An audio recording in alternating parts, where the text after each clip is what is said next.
नमस्कार दोस्तों, आज डेट है 15 मार्च और हम द हिंदू का सेकंड एडिटोरियल सैल्यूटरी रिमाइंडर को डिस्कस करेंगे। सबसे पहले कॉन्टेक्स्ट की बात कर लेते हैं। देखो, अभी शुक्रवार को फरवरी 2021 की जो महंगाई दर है कि हमारे किस एरिया में कितनी महंगाई रही, कितनी इन्फ्लेशन रही, उसके रिजल्ट आए हैं, उसके डाटा सामने आए हैं। तो उसी से रिलेटेड ये आर्टिकल है कि किस तरीके से हमारी जो इन्फ्लेशन बढ़ती जा रही है उसको कर्व करने की कोशिश करनी चाहिए पॉलिसी मेकर्स को। तो चलो डिस्कशन स्टार्ट करते हैं। पॉलिसी मेकर्स मस्ट फोकस, जो नीति निर्माण करने वाले हैं, जिनका काम है कि नीति कैसे बनाई जाए, उनको ध्यान देना चाहिए। किसके ऊपर ध्यान देना चाहिए? On maintaining price stability given the volatile, volatile मतलब होता है अस्थिर, food and fuel cost.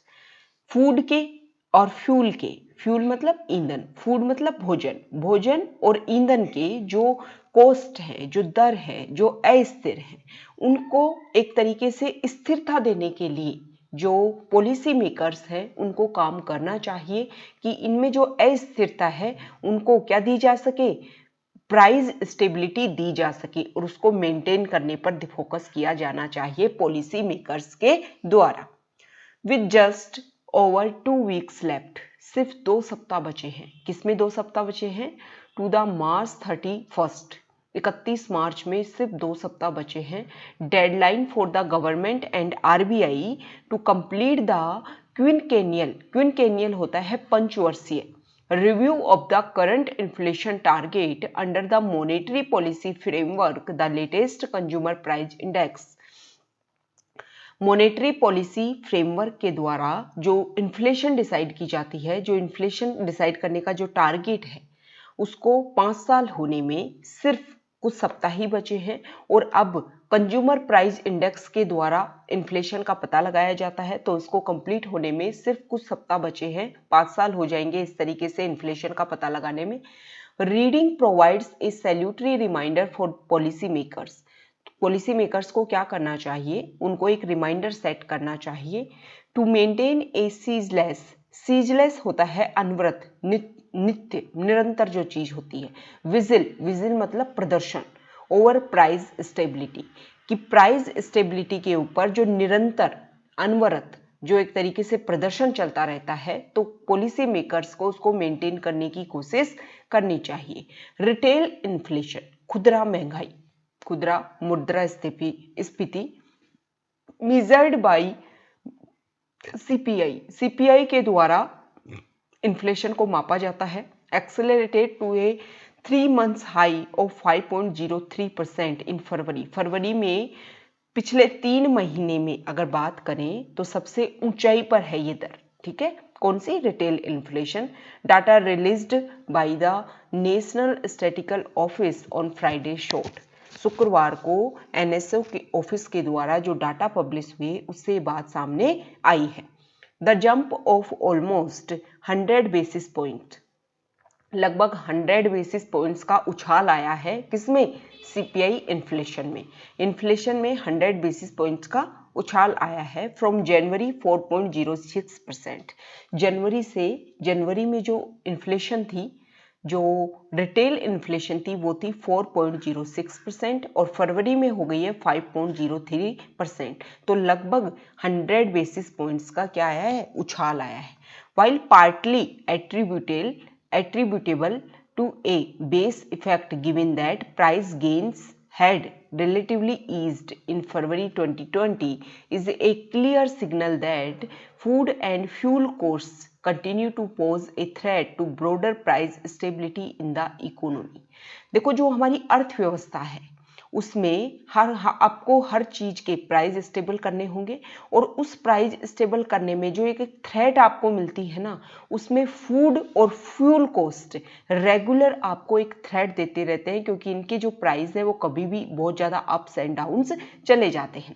Specifically, मुख्य रूप से द आरबीआईज अर्ली फरवरी प्रोग्नोस्टिकेशन, प्रोग्नोस्टिकेशन होता है भविष्यवाणी, पूर्व सूचना, of continuing pressures in the prices of pulses and edible oils, देखो एडिबल ऑयल में और पल्सेज के जो प्राइसेज हैं उनमें रेगुलर प्रेशर बढ़ता जा रहा था। ये आरबीआई का पहले से ही पूर्वानुमान था कि इनमें क्या बढ़ेगा, जो प्राइस है वो रेगुलर इंक्रीज होंगी।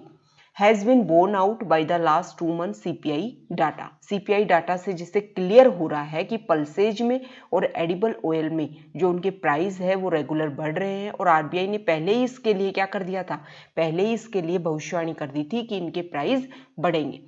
Inflation of both essential food products, जो बोथ एसेंशियल मतलब होता है नेसेसरी, आवश्यक, अनिवार्य, food products has presented in the double digit during the period. इस समय के दौरान जो दोनों ही बहुत ही एसेंशियल फूड प्रोडक्ट है, पल्सेज और एडिबल ऑयल, उनके जो प्राइस है वो इस समय के दौरान हमेशा डबल डिजिट में रहे। परसिस्टेड मतलब होता है कायम होना, रेगुलर डबल डिजिट में कायम रहे। And in the case of the latter मतलब पिछला, accelerated in discountingly to 20.8% last month. पिछले महीने की तुलना में जो प्राइस है उसमें 20.8% की क्या हुई है, बढ़ोतरी हुई है। किसकी बात हो रही है, ये पल्सेज की बात हो रही है और एडिबल ऑयल की बात हो रही है। Price gains with respect to other key sources of protein, meat, fish and eggs also remain stuck above 11%। इसके अलावा एडिबल ऑयल की बात की गई और किसकी बात की गई, एडिबल ऑयल और पल्सेज की बात की गई कि उनके प्राइस बहुत ज़्यादा थे और आरबीआई ने पहले ही भविष्यवाणी कर दी थी। लेकिन इसके अलावा प्रोटीन का जो मेन सोर्स होता है, मीट और फिश और एग, इनके जो प्राइस हैं वो भी 11% पर ही अटके हुए हैं, मतलब 11% से ही ज़्यादा इनके प्राइस अटके हुए हैं।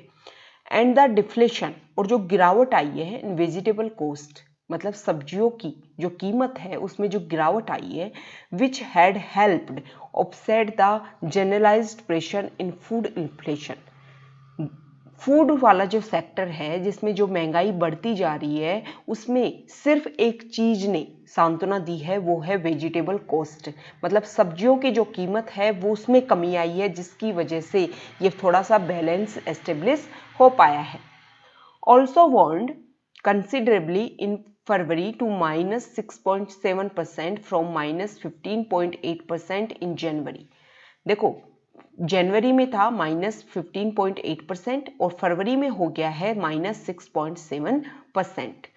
The upshot was that food and beverages होता है पेय पदार्थ, as a combined category with a weight of 54.2% in the CPI witnessed an almost 160 basis point quickening in inflation to 4.2% last month from January 2.67%।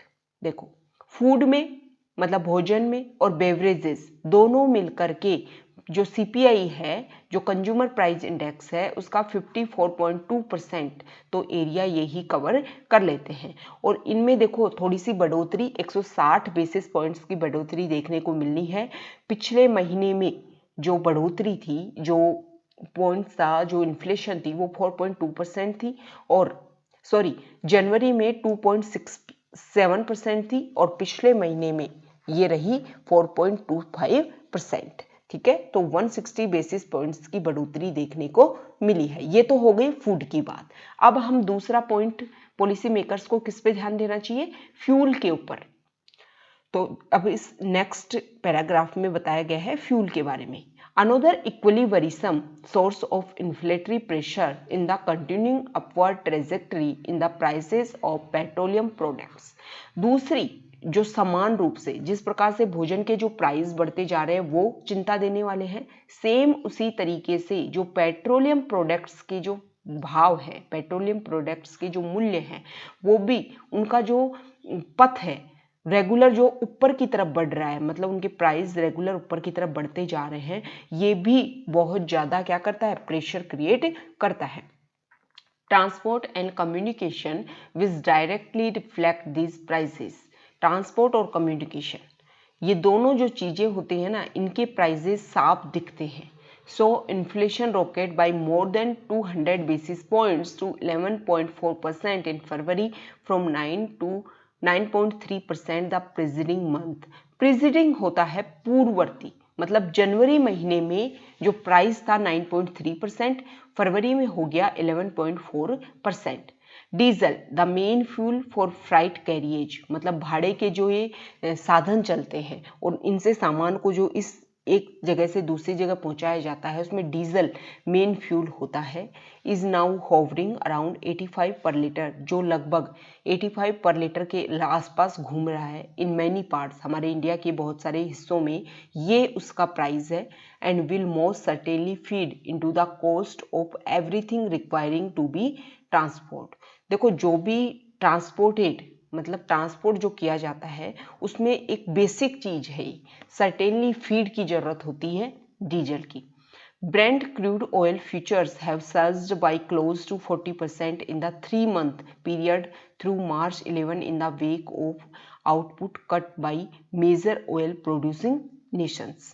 देखो क्या बात सामने आई है कि जो क्रूड ऑयल फ्यूचर्स, उनमें 40% तक का सर्ज देखने को मिला है पिछले 3 महीने में. और 11 मार्च को तो जो मेजर ऑयल प्रोड्यूसिंग नेशन है, उन्होंने बोला है कि जितना हम आउटपुट देते हैं उनमें क्या की जाएगी, कटौती की जाएगी. अनोदर वरिंग पोर्टेंट, पोर्टेंट मतलब होता है पूर्व सूचना, ठीक है, चेतावनी फॉर इन्फ्लेशन. तो जिस तरीके से ऑयल प्रोड्यूसिंग नेशन ने बोला है कि हम हमारे आउटपुट को कट करेंगे, मतलब मान लो पहले 100 लीटर प्रोड्यूस कर रहे थे, अब वो कम करेंगे, तो एक तरीके से पूर्व सूचना, एक चेतावनी है कि इन्फ्लेशन और ज्यादा बढ़ेगी. With the RBI on researchers having so cognitely laid out the case for persisting with the current flexible inflation targeting regime of ensuring that price gains stay within the 2 to 6% band in the central bank's first report on currency and finance in 8 years, policymakers must stay focused on keeping price stability front and center of their fresh framework for the next quinquennium. क्विनकेनियम अगले आने वाले 5 सालों के लिए. क्या बोला गया है, मॉनेटरी पॉलिसी नेटवर्क में क्या डिसाइड किया गया था कि हमारी जो मतलब ±4%, 2 से 6% तक जो हमारी इन्फ्लेशन है वो रहेगी. तो इसको इंश्योर करने के लिए, इसको पाने के लिए गवर्नमेंट ने जो काम किया है, आगे भी गवर्नमेंट को क्या करना चाहिए, अपने आने वाले 5 सालों के लिए जो अपना फ्रेश फ्रेमवर्क जो गवर्नमेंट बनाए ना, उसमें गवर्नमेंट को इन सारी चीज़ों के ऊपर ध्यान देना चाहिए कि हमने टारगेट फिक्स किया लेकिन फिर भी इन्फ्लेशन बहुत ज़्यादा बढ़ती जा रही थी, तो उन सबको कर्ब करने के लिए क्या कोशिश करनी चाहिए. इन सारी चीज़ों को सेंटर को अपने फ्रेश फ्रेमवर्क में ध्यान देना चाहिए. Any effort to dilute the focus in a purported bid to prioritise growth. देखो, जब एक स्पेशल फिक्स एरिया में आप फिक्स कर लेते हो कि इसी में ग्रोथ होती रहनी चाहिए, तो इससे क्या होते हो, रिस्क पुटिंग द इकोनॉमी, आप अर्थव्यवस्था को रख देते हो on A perilous path. Perilous होता है खतरनाक, डेंजरस. आप अपनी अर्थव्यवस्था को एक खतरनाक रास्ते पर ला देते हो. एंड दैट में सिक्योर नाइदर ऑब्जेक्टिव, ना तो आप इससे अपनी इकोनॉमी को बूस्टअप कर पाते हो और ना ही अपने ऑब्जेक्टिव जो आपके उद्देश्य हैं उनको सिक्योर कर पाते हो. लेकिन इससे क्या होता है, आपकी इकोनॉमी जो है वो एक प्रायोरिटाइज एरिया में ना तो ग्रोथ कर पाती है, मतलब आपने फिक्स कर दिया कि इन्फ्लेशन 2 से 6% के बीच में रहेगा, ठीक है. तो अगर आप ये टारगेट फिक्स नहीं करते तो हो सकता है कि आप अपनी ग्रोथ को और ज़्यादा इंक्रीज कर पाते, आपके पास में एक वास्ट एरिया होता, लेकिन आपने एक बिल्कुल फिक्स एरिया फिक्स कर दिया कि इतने में ही आपको ग्रोथ को कम या ज़्यादा करना है. तो ये हमारा डिस्कशन था इन्फ्लेशन के बारे में, आर्टिकल था. ओके.